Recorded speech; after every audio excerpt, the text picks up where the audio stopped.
참 좋은 계절입니다.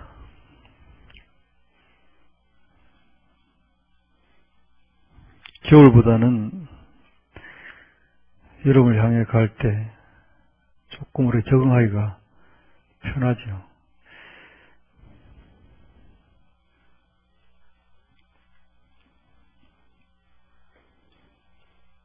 살아가면서 내가 원하는 것이 있고 또 내가 원하지 않는 것이 있고 그렇습니다. 내가 원치 않는 것이 다가올 때 그거를 어떻게 잘 처리를 하고 살아가느냐, 그게 어떻게 생각하면은 우리 삶이라고 볼 수 있는 거죠. 우리 살아가는 가운데 내가 원하는 것과 원하지 않는 것 그 두 가지를 어떻게 잘 다스리고 살아가느냐, 그건데 날씨 또한 이제 겨울이나 무더운 여름이나 이 경우에는 내가 원치 않는 환경이 되는 거죠. 그럴 때 그걸 어떻게 잘 처리하는가.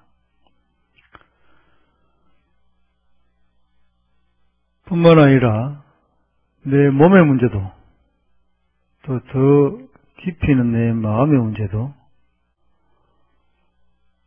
자연 환경과 사람의 문제 이런 것들이 또 원하는 게 있고 원하지 않는 게 있다.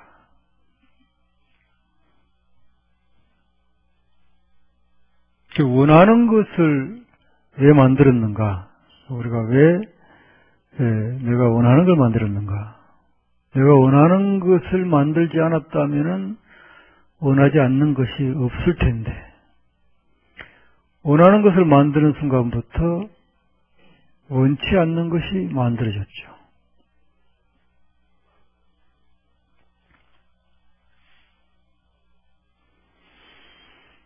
봄을 경험해보면은 겨울은 너무 춥고 봄에 비해서 여름은 너무 더운 거죠. 또 가을을 경험해보면은 마찬가지로 다가오는 겨울은 너무 추울 것 같고 지나간 여름은 너무 더운 것 같다. 원하는 거 원치 않는 것이 사실은 우리가 경험을 통해서 원하는 것과 원치 않는 것을 구분하기 시작하는 겁니다. 날씨같이 단순하게 내 육체적 한계성이 여기까지는 덥다 그러고 여기까지는 춥다 그런다 이런 게 있을 경우에는 도리 없이 거기 맞추어서 사는 수밖에 없는데, 또 혹은 또 면역력을 증강시키면 조금 그 한기체가 올라가기도 하고 내려가기도 하고 그럴 수도 있겠죠. 그거는 도리가 없지 않겠나.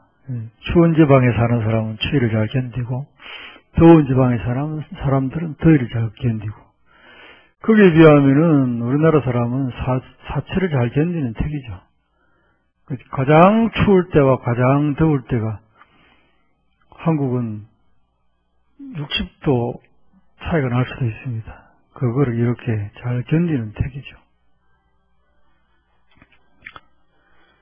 그런데 이렇게 약간은 일방적인 자연 말고 아주 상방적인 거, 사람과 사람 관계, 거기에서 원하는 거와 원치 않는 게, 그게 이제 힘이 들어요.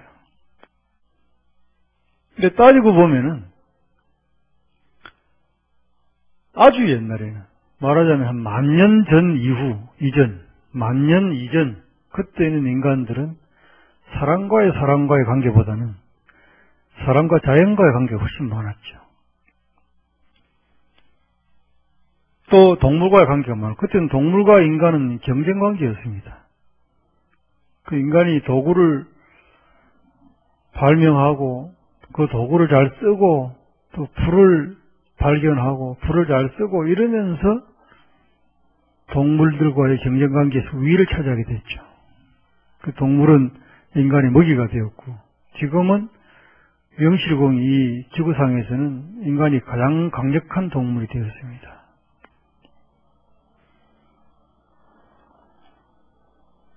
삼억 년 전만 해도 지구에는 공룡이 3억 년 동안 지배를 하면서 가장 강력한 동물이었죠.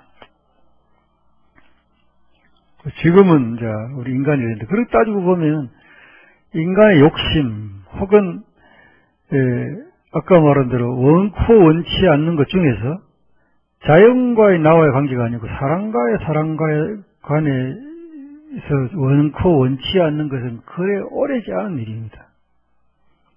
한 만년 전부터 사람과의 갈등이 조금 생기기 시작했죠. 그전에는 원시 모계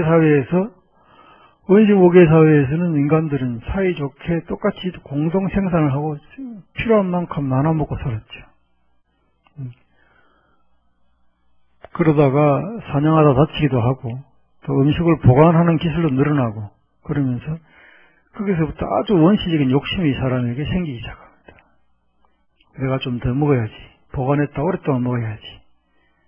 또는 지금 사자나 호랑이가 음식을 아주 잘 보관하는 방법, 혹은 우리가 냉장고를 하나 준다면 사자는 안 나눠 먹을 수도 있죠. 사자들도 냉장고에 넣어놓고 내 먹어야지 하고 안 나눠 먹을 수도 있습니다.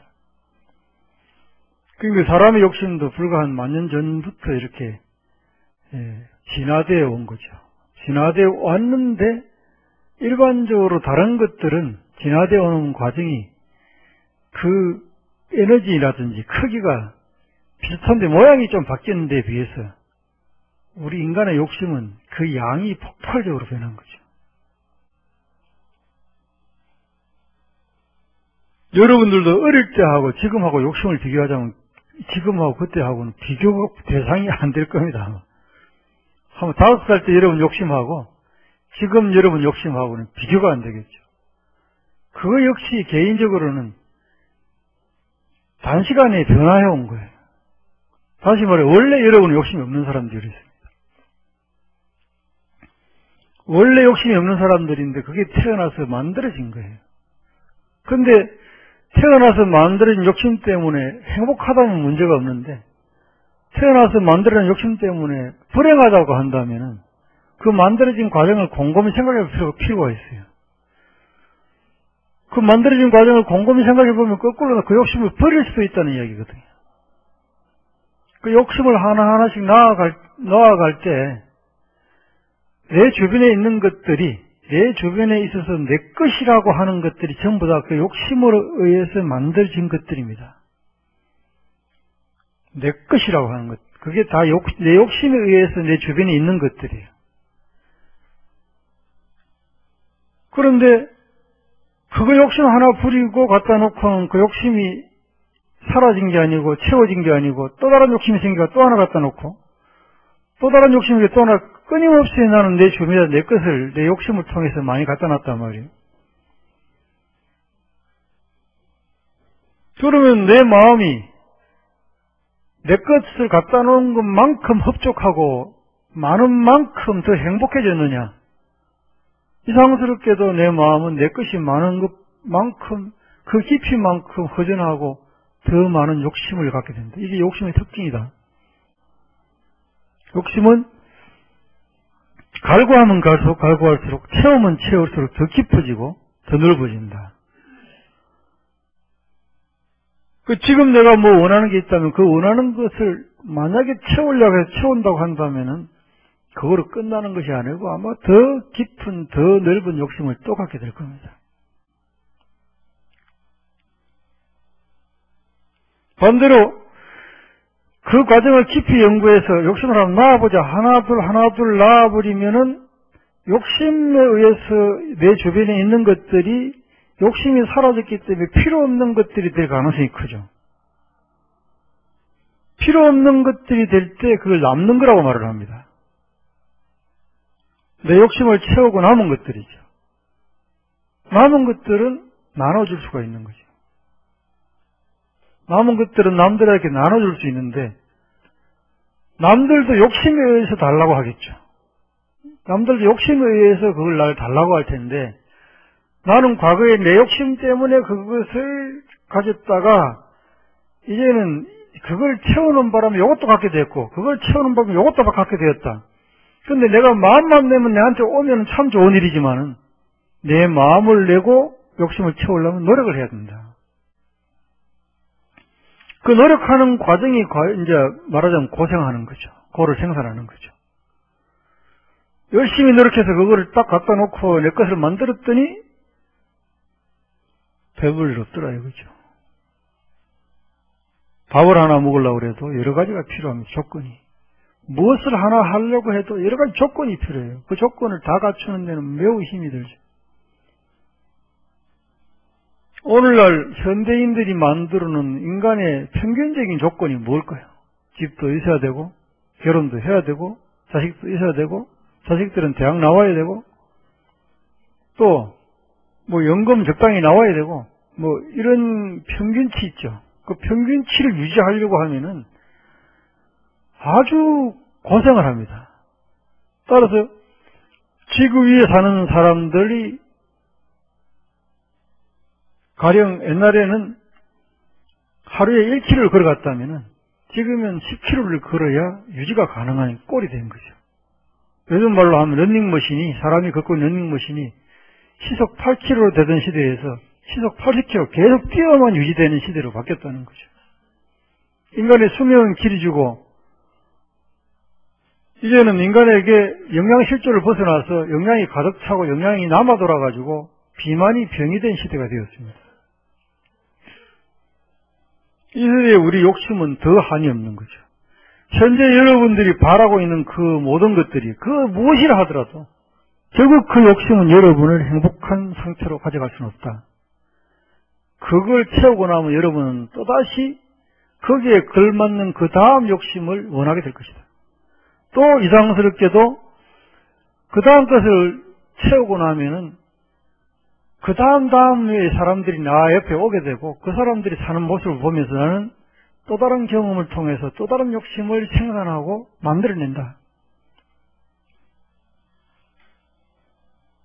끝이 없는 거죠. 끝이 없어요. 죽기 직전에까지도 저거는 보고 죽어야 될 건데 저거는 어떻게 해야 될 건데 자기 죽는다는 걸 확실히 인식하고 예를 들어서 80이 되었다. 10년 안에 내 죽겠지. 그 생각된다면 80살부터는 정리를 하기 시작해야 됩니다. 모든 거를. 그런데 그걸 할 줄 아는 사람이 드물어요. 전부 다 영원히 살 거라 생각합니다. 죽기 직전까지는 모릅니다. 인간이 자기의 삶에 대해서 나는 죽을 수밖에 없다는 사실을 명확하게 받아들이면은 필요 없는 것들이 굉장히 많아요. 그 필요 없는 것들이라고 하는 것이 내 주변에 있는 물건들이 아니고 내 마음, 뭔가 챙기는 내 마음, 필요 없는 것들이 많아요. 내가 대신 자식을 삶을 살아줄 수 없고 내가 대신 손자의 삶을 살아줄 수가 없어요. 자식을 걱정하고 손자를 걱정하는 것조차도 의미 없는 이야기입니다. 여러분들도 누군가의 자식이고 누군가의 손자였겠죠. 그분들도 큰 의미 없는 걱정을 하다 가셨는데 여러분들 못 느끼고 있어요. 여러분에게 전달이 안 됐다는 소리죠. 마찬가지로 여러분들이 자식과 손자들에게 걱정하는 그것도 전달이 안 됩니다. 절대 전달이 안 됩니다. 그것도 필요 없는 거예요. 그것 때문에 여러분이 괴롭다 하면 필요 없는 겁니다. 그것 때문에 행복하다면 상관없어요. 자식을 걱정하고 손자를 걱정하는 것이 나를 행복하게 만든다. 그건 아무 상관이 없습니다. 그거는 뭐 실컷 하셔야죠. 할 만큼 해야죠. 꿈에서라도 해야지. 그러나 그것 때문에 힘들다면 하실 필요 없어요. 전달이 되지 않으니까. 여러분의 할머니, 할아버지도, 여러분의 어머니, 아버지도 걱정하다 가셨어요. 본인들 힘들고 가셨는지 모릅니다. 여러분들이 그 걱정 때문에 힘들다면 하지 마십시오. 내가 죽는다는 사실을 확실히 안다면 놓아야 될 게 한두 가지가 아닙니다. 우리는 결국은 죽을 수밖에 없는 거죠. 그 안에 한계성을 확실히 갖추고 있는 내가 한계성이 확실한 것들을 가지고 살면서 무한한 행복과 무한한 삶을 살려고 어리석게 살아가는 것이 우리의 모습이죠.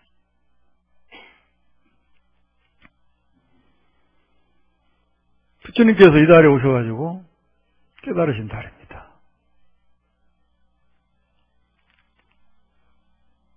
양력으로 치자면 이제 5월달에 아주 좋은 시기에 오신 거죠. 꽃이 피고, 부처님이 태어나신 그 룬빈이 동산에 가면은 지금도 앞에 나무 두 그루가 있는데 무수나무라고 그래요. 그건 걱정이 없는 나무다. 그거는 부처님께서 우리 걱정을 없애주려고 오셨다. 그때도 될 것이고, 또 그 나무를 잡으려고 하다가 잡고는 부처님 산통에 와서 부처님을 낳았다. 부처님 놓는데 뭐 큰 걱정이 없다. 뭐 이런 여러 가지 생각을 할 수가 있는데, 부처님께서는 우리의 걱정을 없게 하려고 오셨다. 열애, 그렇죠. 열애. 이렇게 오셨다. 이렇게 표현하죠. 우리 걱정을 없애주려고 부처님께서 오셨는데, 당신의 걱정은 어떤 거였을까? 당신의 걱정은 우리하고 똑같은 걱정이었어요. 두 종류죠. 한 가지는 근원적인 걱정과 하나는 구체적인 걱정이에요. 근원적인 걱정이라고 하는 것은 생로병사를 말하는 것이고, 구조적인 걱정이라는 것은 태어나서 만나는 환경들과의 관계에서 만들어지는 그 구조에서 오는 걱정을 말하는 거죠. 아까 말씀드렸다시피 아주 옛날에는 만년 전에 인간에게 있는 걱정이라고 하는 것은 어떻게 먹고 살까? 어떻게 동물들하고 싸워서 이겨서 내가 살아남을 수 있을까? 그때는 인간들은 그렇게 오래 못 살았을 겁니다. 아프리카 초원에 사는 동물들은 오래 못 삽니다. 항상 경쟁 관계에 있기 때문이죠. 언제 죽을지 모르기 때문에 늘 긴장하고 잠도 제대로 못 잡니다. 그 동물들을 동물원에 그대로 갖다 놓으면은 2배에서 3배 이상을 삽니다. 스트레스가 없기 때문이죠. 걱정이 없기 때문이죠. 편안하기 때문이에요. 아마도 그러니까 지금 최장수 동물들은 그 동물원에 있다 보시면 돼요. 인간들도 과거에 비하면 지금 동물원에 사는 것과 똑같아요. 과거에 우리가 초원에 살았다고 한다면 지금 우리는 동물원에 사는 것과 똑같아요. 인간에게 생명의 위협을 받는 그런 고통은 어느 정도 사라진 거죠. 오히려 지금은 이제 영양이 남아도는 그 실정이 된 거죠. 그때는 그때대로 그런 걱정이 있었는데, 오늘날의 걱정하고 비교를 해보자면 종류가 오늘날 걱정은 너무 많은 거죠. 그 걱정을 전부 다 부처님이 해결해 주려 오셨는데, 따져보니까 죽고 태어나서 늙고 병들고 죽는 이 걱정, 또 내가 원하는 게 내 뜻대로 안 되는 걱정, 또 환경이 내가 원하는 환경이 아니다. 다시 말해서 내가 원하는 사람과 사랑하는 사람과 같이 못 살고 헤어지는 걱정, 또 미워하는 사람하고 같이 사는 걱정, 또 따지고 보니까 이 오온이 선고다. 이 세상 모든 것들이 유한하기 때문에 걱정 덩어리다. 이런 걱정들을 어떻게 해소를 해야 될까? 부처님께서 곰곰이 들여다본 겁니다. 부처님이 태어난 시대 사람들은, 인도는 다행스럽게 곰곰이 그걸 들여다보는 사람들이 많았어요. 그런데 전반적으로는 인간의 욕심이 점점점 한없이 커지고 있는 시점이었죠. 그 이후에 중국에는 진시황, 유럽에는 알렉산더, 인간의 욕심을 한껏 부리는 사람들이 나타나기 시작합니다. 그 직전에는 이제 부족 국가의 형태에서 이런 국가의 형태를 제대로 갖추면서 한 인간이 모든 걸 지배하는 욕심이 한없이 커지는 시대로 이제 전환되기 시작했죠. 그러다 지금으로부터 500년 전, 600년 전만 해도 유럽에서는 정통에 틀린 이야기를 한다고 사람들 앞에 화형을 시켜 죽이는 정도로 인간들이 자기 자리를 유지하기 위해서 욕심을 부리는 시대. 오늘날은 인간의 욕심을 법으로 제재를 해놨습니다. 이런 것을 하면은 이런 사람은 사회에서 격리시키겠다. 그게 감방 가는 거죠. 이런 사람은 완전히 격리시키겠다. 그게 무기징역이고요. 이런 사람은 당장 격리시키겠다. 그게 사형입니다. 인간의 욕심을 제어하는 것이 형법입니다. 인간 욕심끼리 충돌을 조절하는 것이 민법, 상법 이런 것들이죠.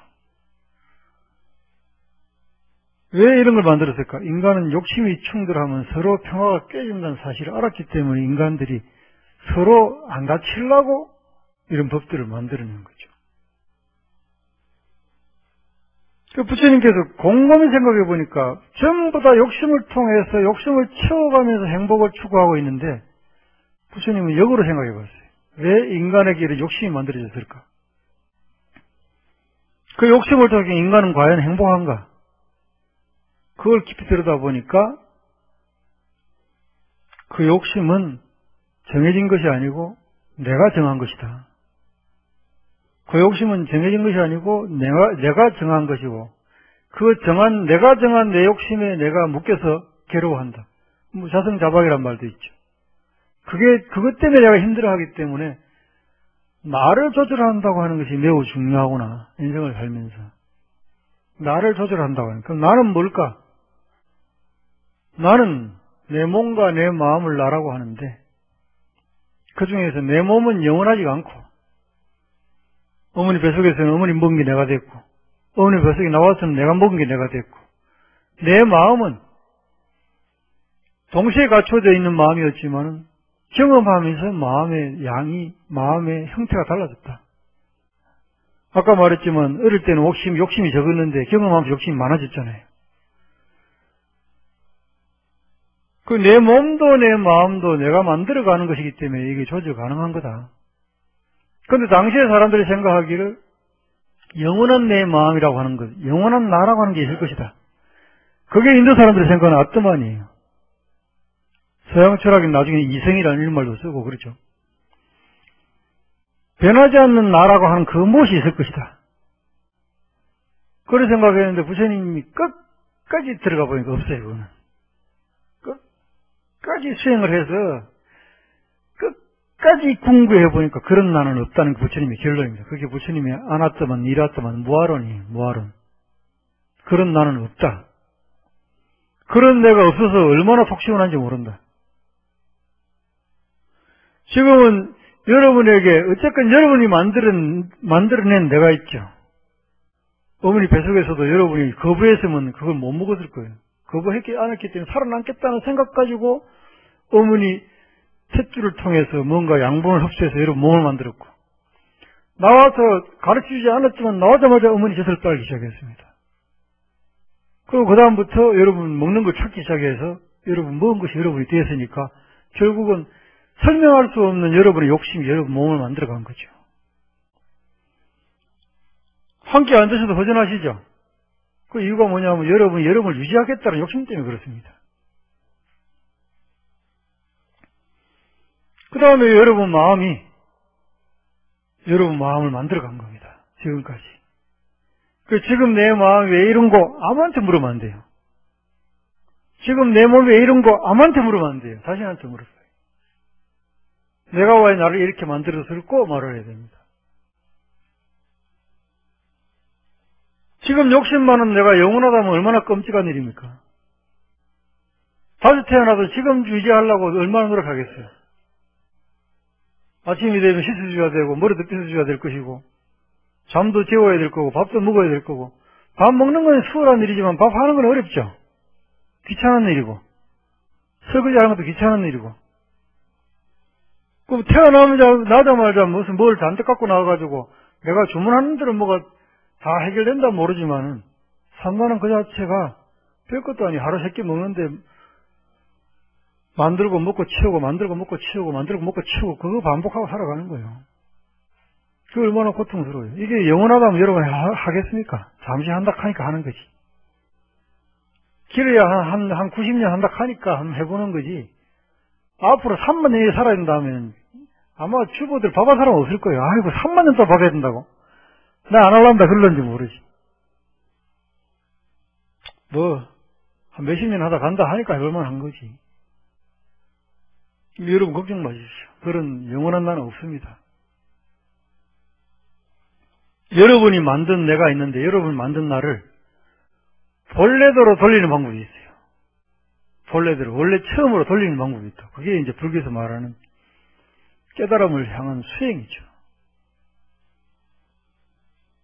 왜 내가 그 사람을 미워하게 됐을까? 그 사람을 미워하게 된 최초로 돌아가서 깊이 들여다보면 한순간의 오해 때문에 그 순간부터 미워하기 시작한 거예요. 알고 보니까 오해가 아니고 그 사람이 분명히 원인 제공했는데요. 그거는 100% 오해죠. 왜? 그러면 안 된다는 기준을 내가 만들었으니까요.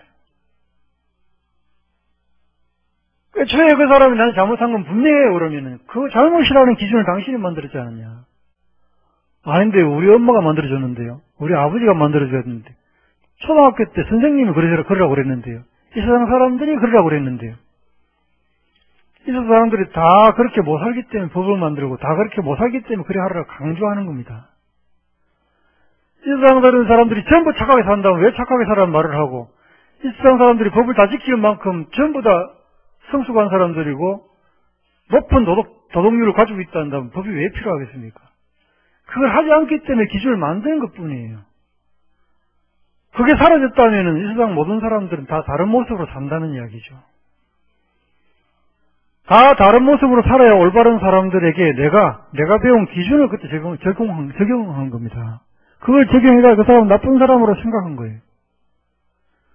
최초에 만났던 그 사람은 내가 놓은 자식도 아니고 나하고 전혀 다른 세월을 살아왔을 것인데 그 사람에게는 그래 사는 게 기준일 수 있고 그래 사는 게 그 사람의 모습일 수 있어요. 그걸 최초에 내가 내 기준을 가지고 그 사람을 판단한 겁니다. 만약에 알지도 못하는 문화에서 온 사람이 우리한테 결례를 했다면은 그때는 여러분들이 저 나라에서는 저게 예인가 이렇게 생각할 수도 있을 거예요. 정도의 차이만 있을 뿐이지 우리는 모두가 다른 나라에 살다 온 사람들입니다. 전부 다른 모습을 갖고 살고 있고 다른 기준을 갖고 살아가고 있어요. 거기다가 내 기준으로 들이대가지고 옳다고 말해서는 안 되는 거죠. 물론 51% 사람들이 생각하는 동의하는 상식이라고 하는 것도 있긴 있습니다. 그런데 그것도 할 수 없이 우리가 워낙 인간이 많다 보니까 기준을 정해놓은 것뿐이에요. 우리가 말하는 어떤 사람, 예를 들면 정신이 이상하다 이런 사람이 있을 수 있어요. 저 사람은 정신이 이상하다. 숫자 노름이에요. 이게 무슨 말이냐? 우리 모두는 그 사람이 정신이 이상하다 그러고 그 사람은 다른 모두가 정신이 이상하다 그럴 수 있어요. 숫자 노름이에요. 우리 모두가 그 사람이 정신이 이상하다 해도 그 사람은 전부가 잘못됐다 생각할 수 있어요. 지 빼놓고 다 잘못됐다. 어떤 게 진짜입니까? 숫자 노름으로 우리가 정상이고 그 사람이 잘못됐다 생각하는 거예요. 개는 말이죠. 개는 흑백밖에 못 봅니다. 그분이 생명이에요. 개는 근본적으로. 개가 한 마리밖에 없다고 생각합시다. 우리가 생명이라면 이해하겠습니까? 그 개에게 물어봤더니 저 웬만하면 까마시라고 웬만하면 흰거라 그러는데 흰 게 10고 까만 게 10고 그거만 있다 그래요. 우리가 옛날에 TV에 흑백 사진처럼 말이죠. 까만색부터 흰색 사이에 10고 짙은 것만 존재한다. 그들에게는. 그 개 한 마리만 있다고 한다면 우리는 개가 생명인지 모르고 너는 눈이 잘못됐다 그러면 개가 그럴 거 아니에요. 너는 다 너가 잘못됐다. 이 세상에 이 복잡한 색깔 어딨노? 이거밖에 없지. 그럴 거란 말이죠. 극단적으로 말하자면은 상식이라고 하는 것도 끊임없이 변하고 있는 거죠. 끊임없이. 과거에는 이게 상식이었고 지금은 이게 상식입니다. 그러니까 최초에 잘못한 그 사람도 그 사람이 잘못한 것이 아니고 기준 때문에 그런 거죠. 근데 여기서 99%가 옳다고 생각하는 것은 잘못했다. 99%가 하면 안 된다고 생각하고 잘못했기 때문에 그 사람은 잘못했고 나는 상처를 받았다. 이 정도는 스님 허용해 줘야 되는 거 아닙니까? 라고 물었을 때 남의 이야기라면 허용하자는 거죠. 남의 이야기라면.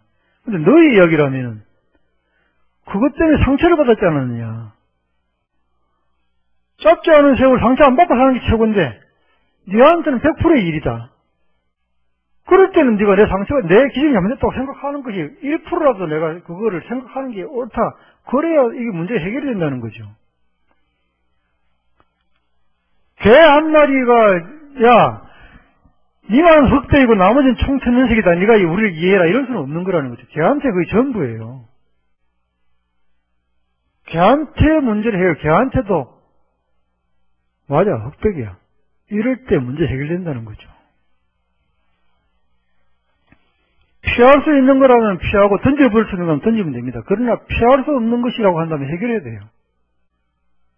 여러분 마음속에 있는 상처도 여러분이 만든 건데 그 전부가 여러분이 만들어놓은 기준, 그 기준에 대해서 내가 만든 게 아니다라고 여러분이 항변할 수 있습니다. 이 사회가 만들어준 건데요. 어머니가 만들어준 건데요. 아버지가 만들어줬는데 이럴 수 있어요. 그러나 그것도 해결하는 측면에서 말하면 100% 여러분이 만든 겁니다. 해결을 안 하고 남의 이야기를 해설하자면은 그 사람도 큰 죄는 없네. 옆에서 만들었네. 그렇게 판단할 수 있어요. 그렇게 말해줄 수 있습니다.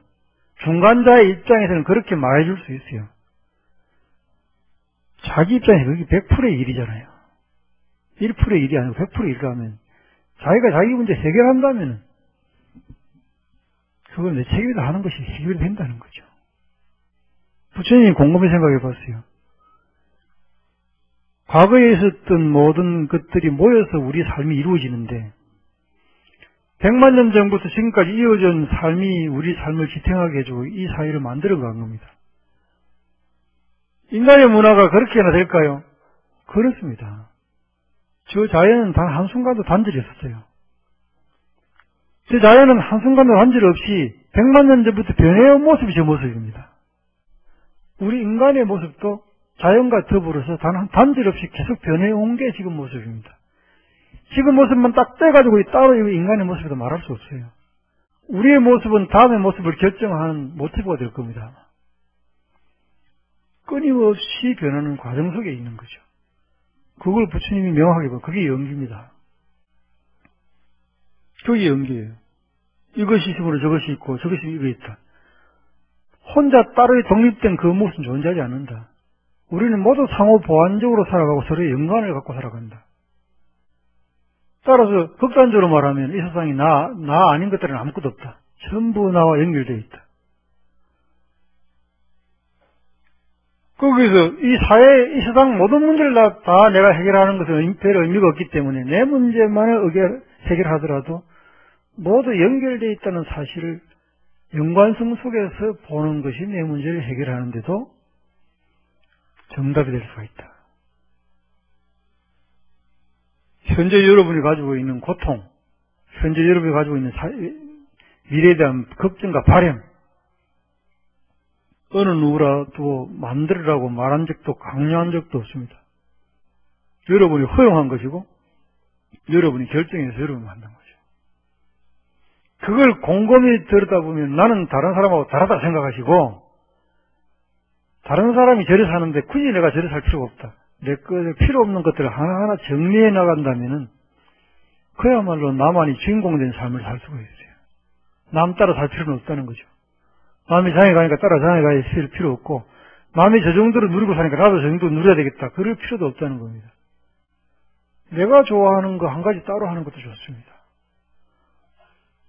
이 세상 사람 모든 사람들이 다 좋아하는 거 다 포기하고 내가 좋아하는 것만 하는 것도 아름다운 삶이고 멋있는 삶이고 재밌는 삶이에요. 다른 사람들이 다 하는 거 다 따라하려니 돈이 많이 들고 고생을 많이 하는데 그거 포기해버리고 내 좋아하는 거 한 가지만 해서 행복하다면은 돈도 적게 들고 시간도 적게 들고 행복할 수가 있는 거죠. 그런 눈으로 옆 사람도 봐줄 수 있어야 됩니다. 저 사람도 저렇게 자기 모습으로 사는 사람이구나. 나하고 전혀 다른 사람이구나. 변하지 않는 그 무엇이 있다고 한다면 우리는 다 같은 동질적 같은 사람이죠. 우리가 같다는 이유는 변하지 않는 그 무엇이 있어가 아니고 본질적으로 끊임없이 변한다고 하는 그 사실이 똑같이 적용되는 똑같은 사람이라는 겁니다. 무슨 말이냐면 이 세상은 변하지 않는 것은 단 한 가지도 없는데 변하지 않는다는 그 사실만 안 변한다는 거죠.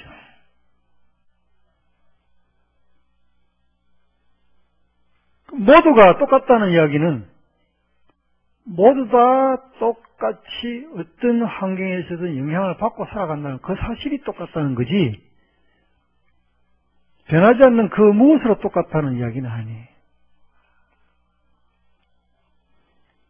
그래서 따지고 보면은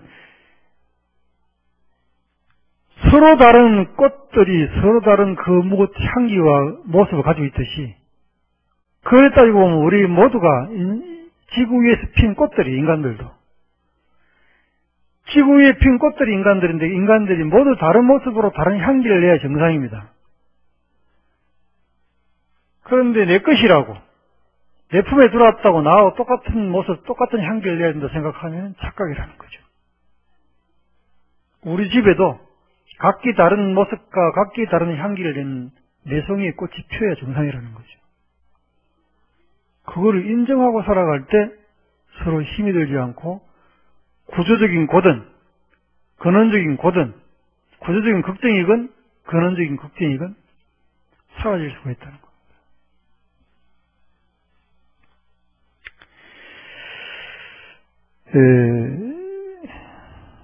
여러 사람이 사는데 뭔가 사실을 아는 사람과 사실을 모르는 사람들이 있습니다.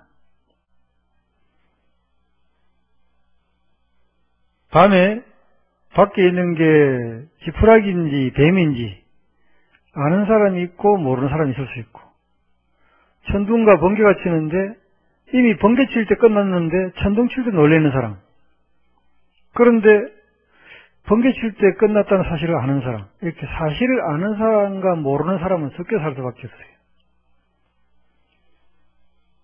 근데 사실을 아는 사람이 모르는 사람들에게 베풀고 사는 게 중요합니다. 뭔가를 아는 사람이 모르는 사람들에게 베풀고 사는 게 중요하다. 이게 무슨 말이냐?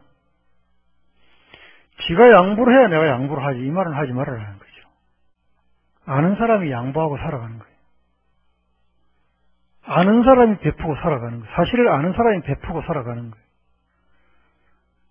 모르는 사람을 답답하게 생각하고 불쌍하게 생각하고 안타까워 생각할지라도 업신여기거나 미워해서는 안 된다. 여러분들이 사실을 아는 사람들이 되어서 아는 만큼 묵묵히 베풀고 사는 삶을 사는 그거를 불자다 한다. 그래서 이달이 부처님께서 오셔서 사실을 아는 달입니다. 여러분들도 인생을 살면서 사실을 알아서 우리 집에 있는 모든 꽃들이 각기 다른 모습과 다른 향기를 내야 되는 꽃이 되어야 되겠구나. 그래서 나라도 나하고 같은 향기, 나하고 같은 모습을 내라 말하지 않고 네 고유의 모습, 네 고유의 향기를 내라고 도와주는 사람이 되어야 되겠다. 그래 생각하실 때부터 집안에 평화가 오고 행복이 오고 부처님의 말씀을 실천하는 그런 불자들이 되지 않겠는가 이렇게 생각합니다. 특히 이번 달에는 여러분들이 날씨처럼 더 화창하고 더 기분 좋고 행복한 달이 되시기를 바랍니다. 선물하십시오.